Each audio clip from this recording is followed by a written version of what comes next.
Thanks for joining us for another Kickstarter conniption. Today we're looking at Tiny Ninja Heroes from Tooniverse Games. As always, we want to make you aware that our Kickstarter conniption videos are sponsored in part by our Kickstarter backers as well as by the creators of this game.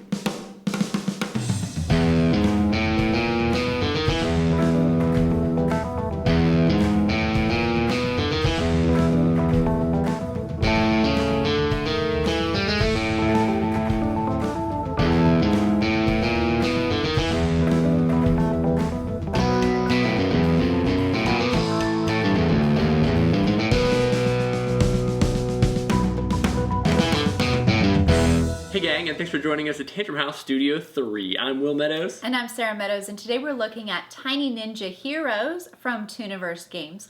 This is from designer Ryan Leninger. It's a 1 or 2 player game that takes about 20 to 30 minutes to play. Tooniverse Games was kind enough to send us a prototype copy to check out, so let's take a look at how it's played. To set up the game, give each player their 4 unit cards and dice, energy tracker, and 2 health potions. The first player places their marker on 0 and the second player on 1.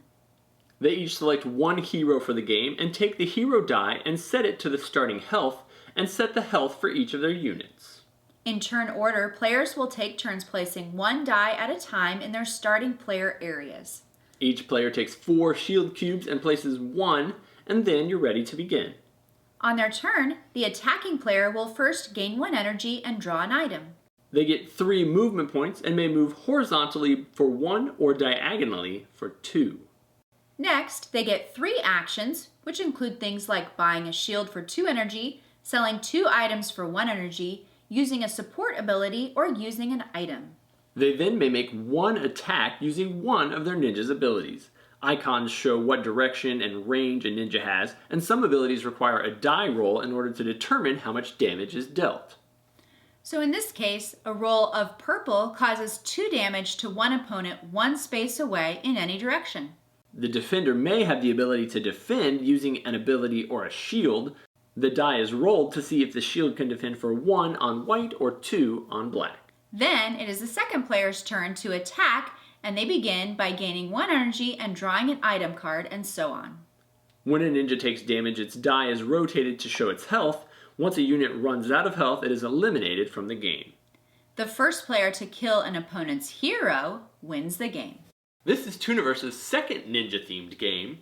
We had the opportunity to check out their Tiny Ninjas original game, which feels very similar to this. You play in the box, you're using your dice to attack.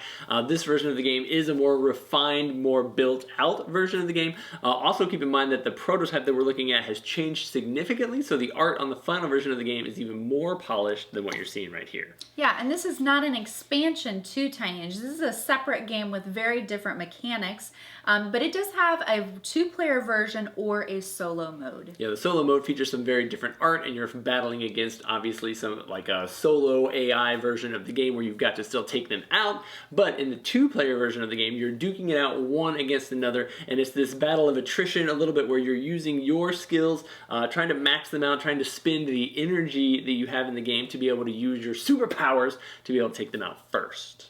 Yeah, so you can take out the other player's units, those 4, you have matching units. And the beginning of the game, you will select 1 hero. The heroes are all asymmetrical, so you will have 1 character that will be very different from the other. Yeah, you've got all the base characters are things like the archer, which can shoot a little bit further. You've got the panda, which can kind of absorb damage if you're adjacent to another player. So usually pairing that up with your hero is a great way to go into the game so that when your hero takes damage, you can kind of just shunt that off to the panda and keep your hero alive a little bit longer. Yeah, in the game, you will be using that die to resolve some of those die rolls that have a variable ability. So some of them you will go by how many icons show up on the die face, 1, 2, or 3. And sometimes you'll go by the color, and other times you'll go by just the background of the white or the black. Yeah, that was one of the things I really enjoyed from the first game, and they brought that into this game very well. I really enjoyed the card art across all fronts. The item cards are pretty interesting to look at. All the characters look fierce. The solo mode, they're like zombie-looking ninjas, which is pretty cool. Really enjoyed the card art. I like the idea. I don't know if you could tell from the B-roll, but your energy slot is magnetic, so you can keep track of where those are. All the slots that your dice fit in are nice and tight, so you could make this kind of a travel game, which is pretty cool. Play it as you're traveling, or just pull it out and then everything plays in this nice little tight container. Yeah, it does have the tray in there and a special setup if you are doing the travel mode.